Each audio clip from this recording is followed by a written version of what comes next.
Ketemu lagi sama aku Panca Mahmud.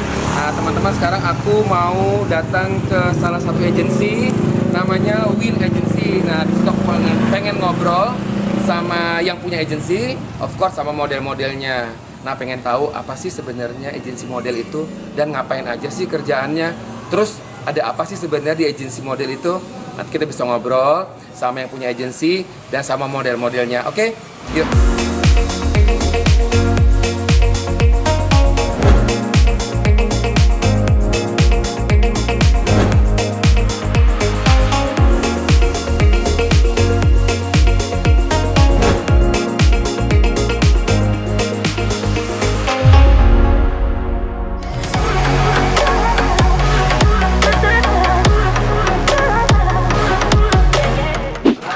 Sekarang aku udah sampai di agensinya Win Model. Ini pertama kali aku datang ke agensinya Win Model. Nah, sekarang udah ada teman-teman aku nih yang punyanya nih. Hadwin. Terus ada teman-teman model aku tuh. Ada buker-bukernya semua di situ. Ini semuanya top model. Sebentar lagi kita ngobrol ya. Aku mau siap-siap dulu.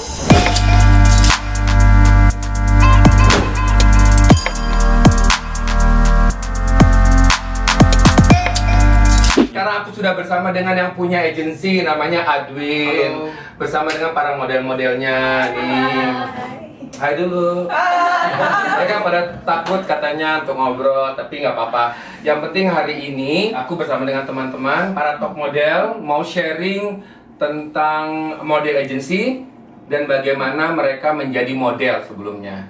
Ya, sekarang saya kenalin dulu. Ini ada siapa namanya? Hai, aku Printa Kesi. Halo, aku Dea. Aku Fona. Aku Advina. Aku Ragi. Jadi gini Adwin, ini kan banyak yang nanya sama aku nih ya, Mas Panca, apa sih sebenarnya pentingnya seorang model itu harus masuk agensi? Itu yang pertama. Terus sebenarnya apa sih yang dikerjakan agensi itu untuk para model-modelnya yang join ke agensi? Dan kriteria dan persyaratan apa yang harus dipunyai seorang model untuk bisa masuk ke satu agensi? Yang pertama dulu, kalau model itu harus masuk agensi, menurut saya itu harus. Karena tujuannya adalah untuk memanage satu model, membuat satu image. Jadi intinya kalau bisa dari yang nothing jadi to be something. Yang saya terapin untuk agensi ini pun juga kita temanya kekeluargaan gitu. Jadi kita ngajarinnya dari yang nol banget sampai akhirnya menjadi top. Nah, sometimes orang berfokus dengan new face. Dengan ada agensinya ini justru harus lebih bagus untuk memanage yang udah ada, menjadi top model atau bahkan lebih dari top model. Nah itu menurut saya dibutuhkan satu agensi dengan satu sinergi kerja dari manajemen dengan model tersebut. Terus kalau dari kriteria pasti tiap agensi berbeda-beda. Kalau dari Win sendiri, aku mengadakan interview seperti orang kerja aja, apply di saat kita cocok dengan satu visinya, dengan tujuannya sama, baru kita kasih trial dan kita langsung sistemnya kontrak kerja. Nah tadi aku menarik banget ya, tadi Adwin bilang start dari zero sampai akhirnya menjadi satu model profesional. Apa tuh start dari zero itu menjadi mereka seperti ini gitu sekarang? Startnya cari ambil contohnya Prinka lah ya. Aku ketemu Prinka lagi di Gading, dia lagi ikut kontes Gading Model Search. Nah saat itu Prinka masih 18 tahun, dia masih sekolah, nah, terus dia juga tidak punya pengalaman untuk modeling. Nah, terus dia ikut sama saya, terus kita belajar lah untuk menjadi. Ya betul ya. Jadi kita juga bukan hanya fisik yang harus dijaga, tapi yang pasti attitude juga harus dijaga dengan on time-nya, seperti Mas Panca ajarin. Kalau nggak on time, coret. Jadi berarti agensi model itu tidak hanya memanage mereka, tapi agensi model itu juga mencari bakat-bakat yang di luar sana yang menurut agensi juga kayaknya ini akan menjadi model yang oke gitu ya. Betul. Berarti model agensi itu scouting juga ya? Maksudnya mencari juga ya? Iya Kak. Tidak hanya menerima aja? Iya betul Kak. Apa aja sih yang dikerjakan di satu model agensi itu selain daripada scouting, terus membuild mereka dari zero sampai kayak model profesional gitu? Kalau dari kita kan scouting, dari scouting kita ke grooming, dari grooming kita juga menjual ke klien.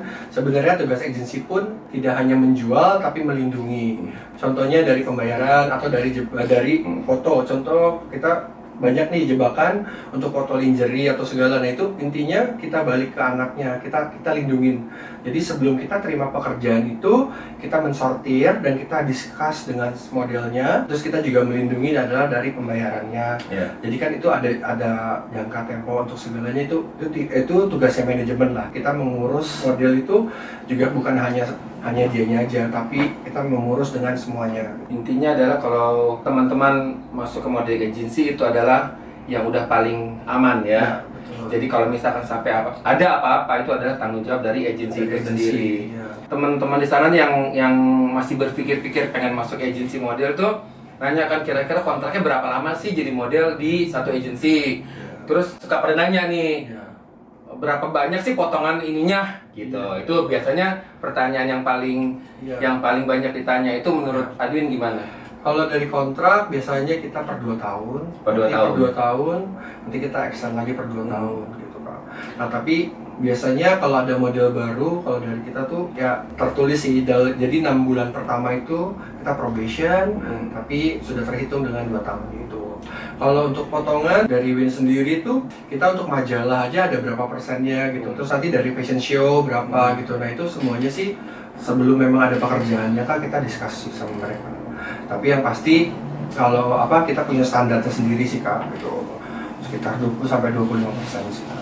Nah di kantornya Adwin sendiri model agency itu gimana cara memanage mereka? Apakah masing-masing booker yang ada di sini punya grupnya masing-masing ataukah gimana?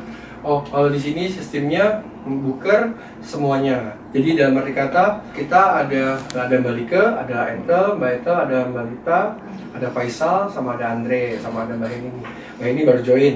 Nah, Mbak Heni lebih ke admin. Nah, tapi yang 4 ini lebih untuk ke marketing sama ke jadwal. Nah, tapi kalau aku tidak ada pembagian, kalau misalnya ini anaknya Mbak Like, ini anaknya Mbak Lita, itu kita tidak ada. Karena itu yang pengalaman aku bekerja di agensi sebelumnya, jadi kayak sirik-sirikan. Ini anaknya Mbak Like ini lebih banyak pekerjaannya, anaknya Mbak Lita lebih banyak. Nah ini enggak. Kalau saya lebih mengajarkan semua booker harus bisa untuk memanage semua model. Cuman kayak keahliannya masing-masing udah ada. Mbak Like ini pasti di Fashion Week, Mbak Lita itu lebih ke endorse, lebih ke lookbook, katalog gitu. Nanti Ethel juga lebih ke campaign kayak gitu-gitu udah ada masing-masing. Jadi udah di dalam satu agensi itu booker memang sudah di spread ya. Ya, betul. Maksudnya ngurusinnya kemana-mana. Ya, Jadinya betul. buat teman-teman gak usah takut. Agensi itu benar-benar bisa ngurus kalian. Jadi kalau teman-teman yang sudah menjadi model ingin masuk ke model agensi, saya sarankan akan lebih baik ya. Benar nggak?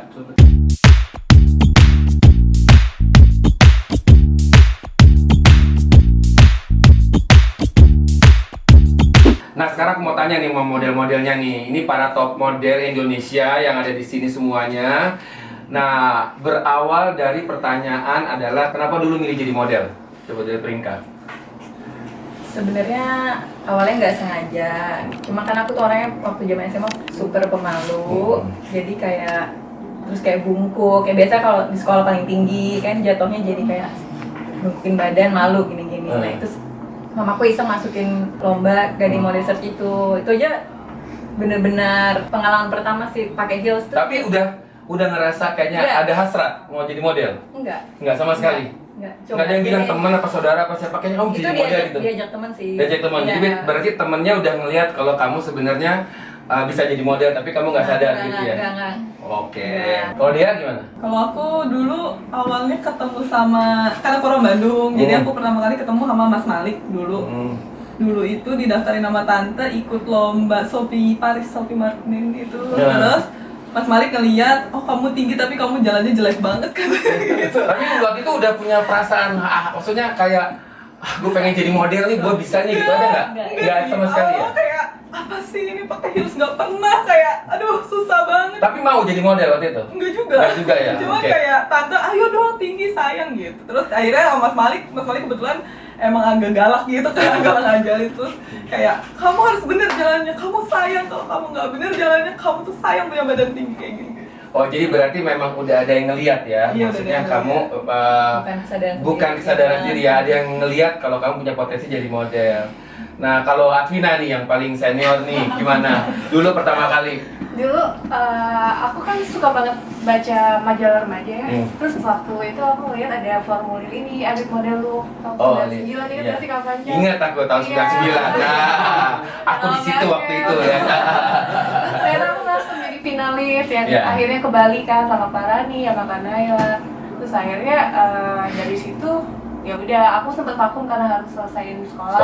Terus habis itu pas lagi dapat kuliah di Depok, terus aku ikut modeling school. Dari situ udah dari mulai. situ. Iya. Tapi dulu awalnya merasa nggak? Kayaknya gue bisa deh jadi model gitu. Dulu sih aku malah tomboy banget ya, jadi kayak sama sekali dunia modeling tuh sama sekali baru, bener-bener baru buat aku. Jadi aku kayak belajar semuanya, jadi kayak nggak kepikiran akan jadi model, akan. Tapi jadi ada hasrat waktu itu mau jadi waktu model. itu ada karena ternyata emang karena seru banget, orang-orangnya juga seru-seru semua. Ada Kak Panca waktu itu.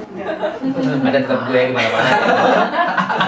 Kalau Reti gimana nih Reti awalnya? Aku mirip-mirip sama Prinka. Aku juga ngerasa dulu mamaku bilang kamu tuh tinggi tapi kamu tuh bongkok, ayo ikut sekolah modeling gitu. Tapi aku juga waktu itu kayak ya udah ikut aja coba deh. Sebenarnya hampir rata-rata itu karena dorongan orang lain ya. Iya.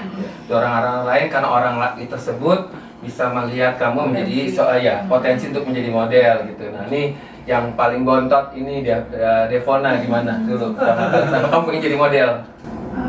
Nggak sengaja juga sih, gara-gara selfie doang. Oh gara-gara selfie gitu. Terus udah gitu?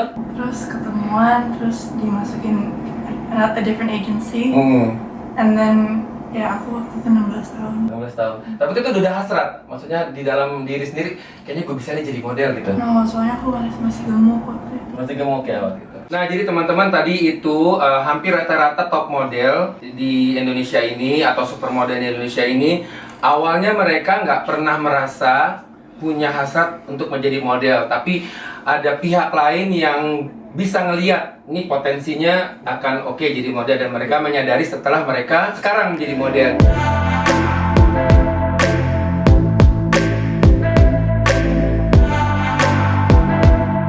Sekarang pertanyaan selanjutnya adalah kenapa kalian milih model agency yang pertama? Siapa? Sebenarnya awalnya pun aku nggak kepikiran masuk agensi sih. Dan aku sebenarnya dulu malah nggak tahu agensi itu apa sih, model itu ada agensinya tuh aku nggak tahu agensi bagus apa. Karena ya aku untungnya aku bersyukur banget dari awal aku wedding model set itu ditemuinnya sama Mas Adwin. Maksudnya aku nggak tahu kalau bukan Mas Adwin nemuin, aku bakal kemana atau freelance atau agensi lain aku nggak tahu. Karena aku dari awal masuk aku selalu sama Mas Adwin sampai detik ini aku udah 11 tahun bareng Mas Adwin. Lama ya. Dan awal Prinka sama aku kan konsultasinya sama Mas Panca. Dan mungkin karena so far ya cocok ya, balik lagi karena Mas Adwin ngedidik kita itu kayak keluarga gitu dari awal, kayak ya care lah, kita nggak cuma kayak harus kurus, pokoknya harus kurus ya, harus ini nggak mikir yang ibarat kita pulang udah sampai rumah belum, harus lapor dulu waktu masih kecil kayak gitu kan, karena bolak-balik aku dulu tinggal Karawaci gitu kan, jauh banget gitu. Ya kayak keluarga bener sih cara didiknya gitu, jadi kita ngerasa safe aja gitu sih.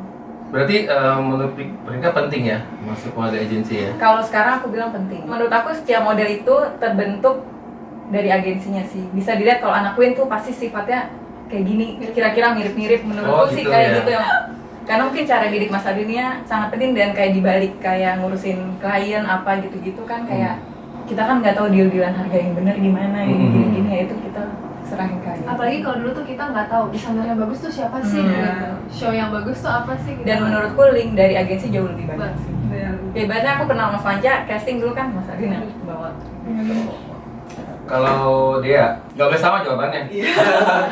Apa ya, sebagai penyalur kan kita tuh masing-masing punya goal sendiri gitu, kayak gue pengen show yang paling bagus desainer ini, pengen ini gitu, terus kayak pengen foto nih paling bagus masuk majalah ini gitu. Nah agency itu tempat yang buat kita nyalurin gitu. Kalau misalnya kita kurang, oh mungkin harus lebih belajar cara jalannya, lebih belajar untuk mungkin ngurusin badannya, karena desainer ini lebih suka yang kecil-kecil gitu. Nah terus agensi juga kan yang kayak apa ya, kalau misalnya kita juga kan suka nggak ngerti juga itu kerjaan bagus apa enggak Jadi gitu. kayaknya lebih tahu pasar anaknya, misalnya aku pasarnya ini, berarti dia. Gitu. Terus Kalau jadi- Vina? Kalau aku apa ya, aku pernah sih ngerasain freelance sebelum masuk sama Mas Adwin. Itu rasanya agak susah sih nyari kerjaan sendiri karena linknya juga harus banyak kalau freelance kan mau nggak mau. Terus dengan adanya agensi lebih mempermudah untuk ketemu klien, dapat kerjaan, lebih ke situ sih.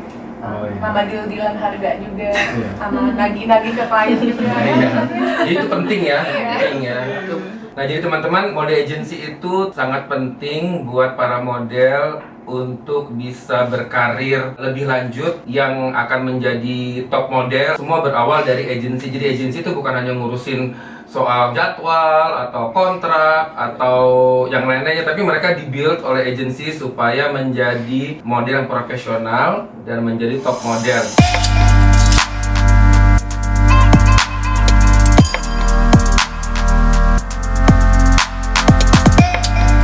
Pertanyaan selanjutnya, kan ini hampir rata-rata modelnya udah banyak kerja sama aku ya. Dulu pernah diajar-ajarkan sebelum menjadi model yang benar-benar profesional. Nah, pertanyaannya adalah apakah ajaran dulu, masukan, kemudian sharing mengenai ekspresi, mengenai karakter, mengenai gaya, mengenai apa itu kalian bisa terapkan dan bisa dipraktekkan gitu sebenarnya? Bisa. Kalau menurut aku sih Mas Panca tuh sangat, kita tuh jadi model harus kuat karakternya. Maksudnya karakternya itu gimana, karakter aku, dia gimana. Tapi Mas Panca tuh ngedidik, walaupun karakter kamu kayak gini, tapi kita tuh harus bisa semua yang desainer mau ibaratnya. Kan Mas Panca suka desainer ini maunya strong, desainer maunya flirty atau apa. Tapi Mas Panca selalu lihat dari kita kayak, pokoknya semua jangan harus kayak Reti. Mas Panca nggak pernah kayak gitu. Kayak flirty tapi dengan gaya kita masing-masing. Mas Panca tahu aku kayak gini, dia kayak gini, tapi Mas Panca bisa ngeluarin semua sisi karakter kita masing-masing ke yang desainer dan Mas Panca mau itu. Memang itu adalah salah satu tugas seorang koreografer untuk bisa menyampaikan setiap tema show-nya seperti kayak apa dan harus bisa mencontohkan ke para modelnya maunya kayak apa sih sebenarnya gitu. Jadi mereka bisa menangkap kira-kira tahu nih karakter yang sekarang mau begini atau karakter yang selanjutnya mau begini. Dan memang kita harus banyak diskusi dan banyak memberi input kepada model supaya mereka bisa menemukan karakter jati dirinya. Nih gue punya karakter jalan seperti ini, gue punya ekspresi seperti kayak gini gitu. Pertanyaan lagi, nah setelah kamu terpilih jadi model, apa yang kalian lakukan? Persiapannya untuk menjadi seorang top model gitu sekarang? Kalau persiapannya jadi top model, jaga badan, terus sama jaga kesehatan, sama mempertahankan apa yang udah kita punya aja sih. Oh, dari agensi sendiri sih, aku selalu kayak ngingetin ke mereka lah, tetap humble, kayak attitude juga tetap on time, itu penting sih menurut aku sih. Menjadi suatu top model tuh nggak hanya dia prestasinya bagus dengan fotonya bagus atau dia jadi muse-nya satu desainer atau satu brand, tapi mendidik juga untuk tetap humble dengan misal after show dia juga saya thank you sama fitter-fitternya atau yang bantu aku dengan kru fashionnya, karena menurut aku yang aku ajarin pun dari mereka tuh harus thankful aja gitu orangnya. Ya karena menurut aku juga menjadi seorang top model itu kan gak gampang ya. Banyak sisinya kan. Memang kadang-kadang faktor luck juga menentukan. Kita dari orang fashion ngelihat memang sudah ada potensi-potensinya kan, seperti sekarang kalau jadi top model. Devona udah jadi ikonnya JFV tahun lalu, Advina udah supermodel, Reti juga begitu, Dea, Rinka gitu. Apa tipsnya buat teman-teman ini yang sekarang mulai start terpilih menjadi model? Jadi dia mau karirnya seperti kayak kalian. Ya itu sih paling penting sebenarnya, sama jangan cepet puas gitu, karena kan sebenarnya kita bagus tapi orang lain juga bagus gitu sebenarnya. Jadi gimana ya, persaingan dengan cara yang sehat lah gitu.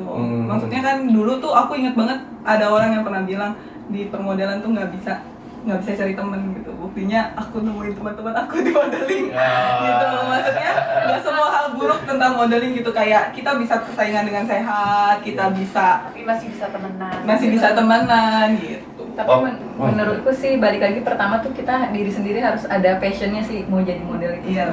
Menurutku sih kayak gitu ya. Kadang kan ada gue iseng-iseng aja jadi model karena ya biar keren aja gitu, biar dapat duit kayak gampang. Kan ada yang banyak mikir kayak gitu. Makanya pertama harus passion, karena menurutku kita semua nih passion kita modeling gitu. Kita punya goal kayak gue mau desainer ini, mau jalan desainer ini, mau dapat ini. Jadi harus yakin dan fokus sih, menurutku juga harus seneng fokus. Sama paling ngejalaninnya. jangan merasa kayak star syndrome gitu, karena dulu tuh kan pasti Karena dari iya. zero kan, terus pas Karena menurut- kayak udah dapet iya sih. kerjaan lain gitu, tugasnya agensi nih yang kayak ngingetin kita, kayak misalnya kita udah ngerasa badan kita bagus, tapi kan kadang juga butuh olahraga kan gitu. Jadi agensi kadang yang harus ngingetin gitu kalau misalnya kita. Dan menurutku bagusnya Mas Adin tuh sama sekali nggak pernah muji kita di depan kita. Cie. Sama sekali nggak pernah, malah nggak pernah memuji kita. Pasti kayak kalau ngomong kalau Reti bagus pasti bilangnya ke aku kayak Reti bagus banget, Prinka bagus, tapi nggak pernah ngomong langsung ke aku. Menurutku itu bagus, jadi nggak bikin kita Gede kepala. menurutku. Jadi kayak kita kayak mau belajar terus setelahnya. Kita kayak dulu kalau habis show kita gimana? Jalan kita bagus. Kita masih sampai sekarang pun kita masih ada nanya gitu loh. Mas Maja kayak yang dibilang top model, kita juga kadang nggak merasa top model gitu loh. Menurutku gitu.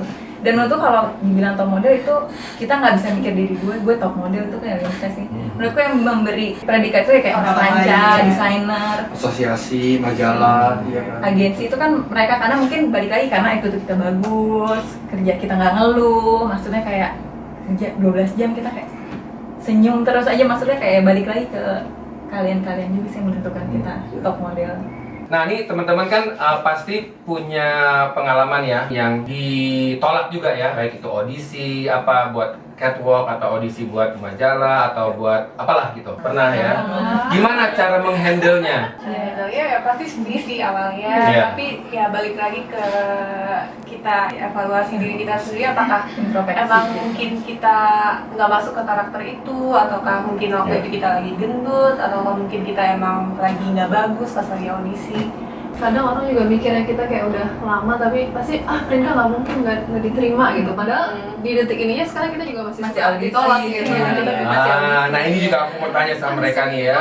Kalian selalu audisi kan kalau setiap ada fashion show yang desainer gitu? Iya, audisi. Nah jadi model yang udah profesional pun, top model pun harus audisi.